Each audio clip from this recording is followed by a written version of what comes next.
Hey guys, welcome back to the channel. Got a pretty interesting episode for you guys today. We went up to the sled pull in Orange. We got to talking to several people. One of the guys reached out, said he had some tranny issues. His name's Chad. He's got this beautiful 3rd gen here. I've seen it on TikTok quite a bit. It's up here on the lift, single 485, Freedom motor, and it had this Brian Parker IKT diesel trans, which he has had nothing but good luck with, and it finally decided that it didn't want to have 2nd gear anymore. So we're gonna go ahead, tear this down, figure out what happened, and get it rebuilt for him. But this is his truck, really nice. It's got AFCOs in the rear, cowl tracks. It's got a, you guys can see there, you can see the lower part of the cage. Very nice truck. In talking with him, I think he said it only had like 70 or 80,000 miles on it. So really cool truck, really nice guy. He came here on a Saturday. That's really the only time he had to come. Not a big deal, since Dave and I quit our 9 to 5s 5 days a week. Now we work 7 days a week, 24/7. So anyway, this trans, I mean, I think he said a few years. That's incredible at this kind of power. Right off the bat here, it's got a PPD pan. It's got a Suncoast converter in here, which, judging by the fluid that came out, it just looks like clutch and band material, not so much of converter problems. It has the Suncoast vent breather back here, and it does have a fat output shaft for sure. The input, I'm assuming, is probably fat. I'm not sure how much power this truck actually makes, but I would imagine it's well into the 4-digit horsepower. And then again, that Freedom Street 6.7, just, you know, they do some great work over there. So anyway, I'm gonna get this moved into the trans area, and I will get you guys on a time lapse of the teardown. Once it's all torn down, we will go ahead and survey the damage. I'll show you guys the damage, and then we'll talk about what we're gonna do to get this thing patched up. But anyway, guys, thank you for always watching all my stuff. The website should be dang near close to live by the time this video gets posted. Just know I wanted it to be seamless for you guys. I wanted it to be easy for you guys. I wanted it to be easy for me to be able to fulfill the orders, and I wanted it to reflect well on the channel. And just, you guys put a lot of effort into sharing my videos, commenting on the videos, watching the videos, and I just wanted to reciprocate that to you guys with a merch site that's easy to navigate. So I'm gonna get this torn down.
we got this girl all taken apart. We had a second gear band, came apart, it got over tightened. I think what happened is when they adjusted it at the track and they tightened the nut, it grabbed the adjuster, dug in.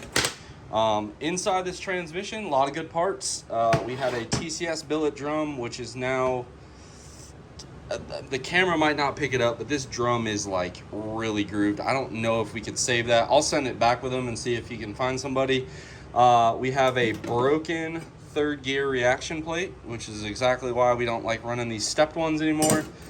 The third gear clutch just started to get hot. 47 planets that have been TIG welded. Nothing wrong there with the thrust side. The pump, a little bit of scoring. We were talking to the customer. We're going to do like a 48 pump swap here eventually. So for right now, we are just going to send her back in. She should be fine. Pump stator looks good. Pump body looks all right. Moving over here, low reverse looked fine. His low reverse drum looked fine. Everything in the overdrive looked good, except for another broken stepped reaction plate. You guys can see they took quite a bit of material off on this one. So it obviously proceeded to burn up all of his clutches. Not like heat, but you guys can see like it ripped part of it off where it was getting caught. And then moving on to his forward clutch pack, beautiful. We're gonna put some clutches in that, send it back home. Input shaft still looks awesome. Seals look good. Piston looks good.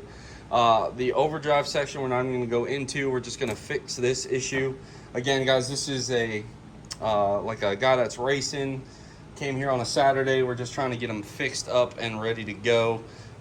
So obviously he's not paying for a full transmission build, which is why we're just kind of fixing what's broke and letting him go back out and have some more fun. So all new direct steels and clutches, some thrust bearings, a new TCS billet drum. We'll send him back with that one, see if we can get it fixed. We'll stack that back together without a machined reaction plate. We are going to do a new second gear band, obviously. All new gaskets. We're going to reuse his sprags just because they did come out good. They looked all right.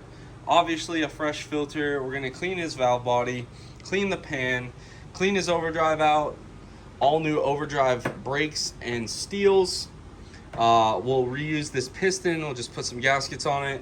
And the only thing we'll put in here is some clutches. So honestly, not bad. Not bad at all, really. For him, he's not out a ton of money. I'm gonna get the case cleaned up. There's just a couple of mods we're gonna do to it. Just some updates that have changed over the years. Basically, we're gonna do a couple lube mods. The biggest one is to help with his intermediate. What happens when you start putting a bunch of debris in the trans, that debris gets into the converter dumps it right into the cooler circuit returns right back onto this intermediate, and you guys can see just a faint scoring here. We'll polish that up, we'll clearance his overdrive piston support, and he should be good to go. I mean, honestly, I think this is a solid built unit, and it should get him through the rest of the season until we can do like a 48 pump, 48 planets, and kind of upgrade from there.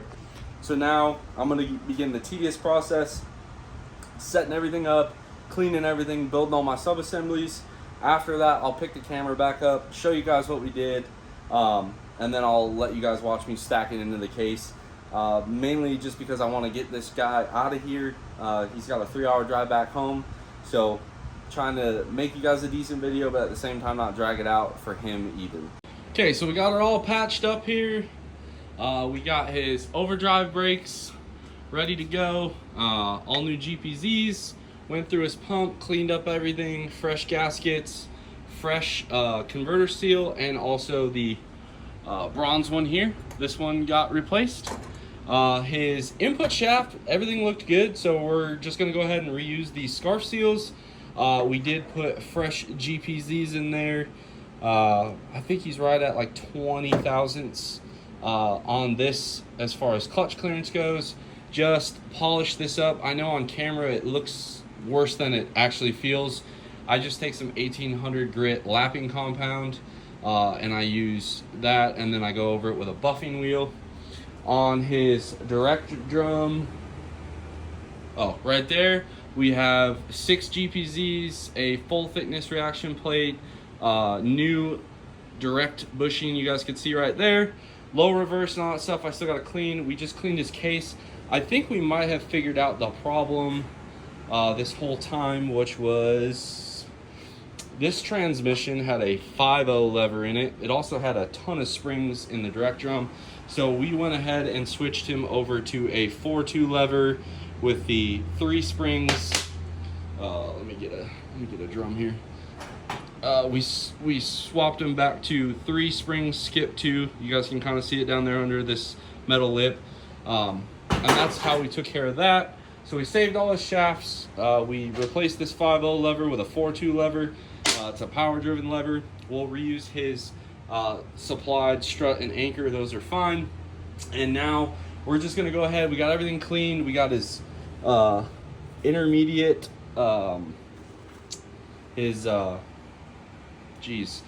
overdrive, hold on guys, overdrive piston support housing modified, and now we are ready to go back together. I'm gonna go ahead and get you guys set up. We're gonna put the overdrive on, fresh gasket, then we'll drop the planetary gear set, which is that with the intermediate shaft in. From there we will set the 3rd gear drum on the input hub. Then we'll get it all splined up, drop that on. Obviously we'll put the Mickey Mouse, the wear ring, all that stuff, but we'll get it stacked. We'll go over the end play and figure out what adjustments we need to make.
And in the interest of full disclosure, guys, this one is stripped out. It is a blind hole, so we can repair it without taking the tranny apart. And there's also this pan bolt that we forgot about until I put it all back together. But here she is, fresh filter, valve body installed. We have about, I think it's 32 thousandths front end play, and the rear is about 20. Nice and tight, just the way you want it. Do not make that sexual. But anyway, we are just waiting on the helicoil to get here. We'll get the pan put on, and then we'll get this stabbed in full of fluid. We're gonna reuse his converter because there wasn't anything wrong with it, and he should be good to go. Okay, we got the helicoil done on this bolt, the 2 pan bolts. And you guys look, you can see how I tried to clock the pump tangs somewhat horizontal. Now we're gonna seat the converter on. The only tip I have, you shouldn't be able to get your hand back there. I know I've covered it, but everyone always asks if it's fully seated. You'll kind of hear it thud too. But one thing that helps is knowing where the pump tangs are, so that way when you go to slide the converter on, you're not sitting there just spinning it and spinning it. I'll get it seated on, and then we'll get this old girl stabbed back in the old truck there. We're gonna have to clean out the cooler lines, which are those right there, as well as his oil cooler. And the converter is in, and this is what I mean, guys. Like, you shouldn't, my hand gets stuck out right there. Shouldn't be able to reach behind the converter.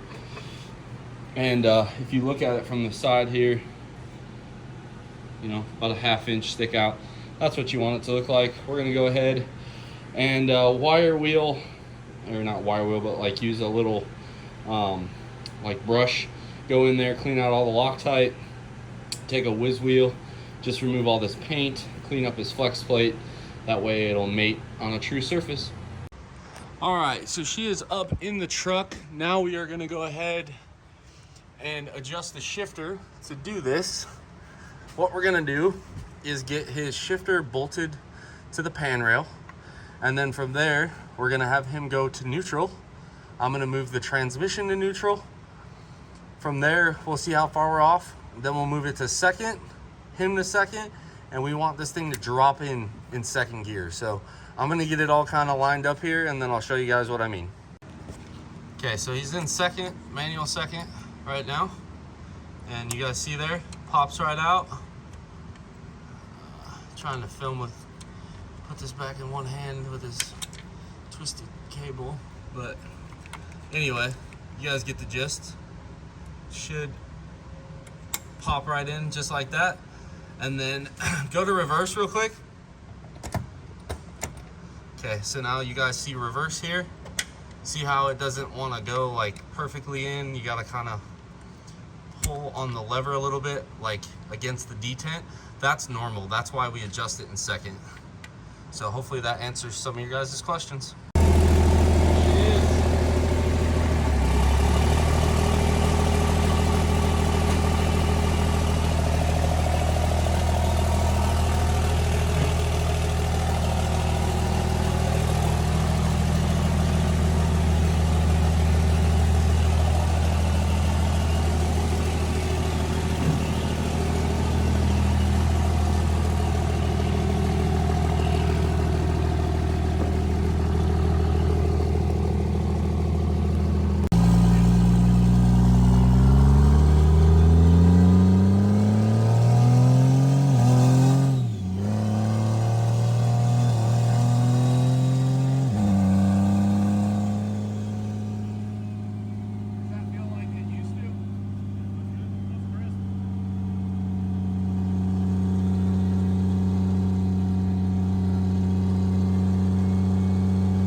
All right, guys, so successful test drive, just topped it off, then overfilled it, then pumped it out, then refilled it. But she shifts good, runs good. This is Chad's truck right here, and it's a Freedom Racing engine, Street 6.7. It's what year? 08. 08 truck, quad cab, short bed. It's got 2 S&S 12 mil pumps, and BD intake horn for sure. It's got a stainless 45 with Evil Fabs high mount kit or comp kit with a Ronin manifold. Old school Hellman valve cover. You don't see too many of those. Who made this for you? Oh, came with the truck. And then a Sparaco intercooler. And yeah, pretty nice. It's got a fuel cell. All the batteries are in the back. It's a pretty bad unit, if you ask me. There's this fuel cell. Full interior. No AC though. But full interior, nice cage. It's got the arc switch panel. Really nice truck. 48 swapped, obviously. Thing, roads were a little wet, so unfortunately test drive not as cool. Well guys, that'll be an end on this video. A little bit shorter. Customer was waiting, we agreed on that, so I just didn't want to pick up the camera and just keep filming and drag his day out any longer. We basically just went through, refreshed it, replaced that drum and the band, obviously. We caught that 5.0 lever, put a 4.2 lever in it, cleaned his valve body, cleaned the trans, fixed a couple of strip pan bolts, stuff like that. And honestly, it drives really good. I don't know who tunes it, but it runs really good. It's super clean. And yeah, dirt drags. He's talking about sled pulling. It's a nice truck. And hopefully you guys learned a little bit. Trying to cover that linkage a lot easier for you guys. It's a lot easier when somebody's sitting in the truck. And yeah, we'll get them out the door, let them go home 3 hours, and hopefully you guys like this one. Drop a comment down below, subscribe if you are not already, and as always, I'll catch y'all on the next one.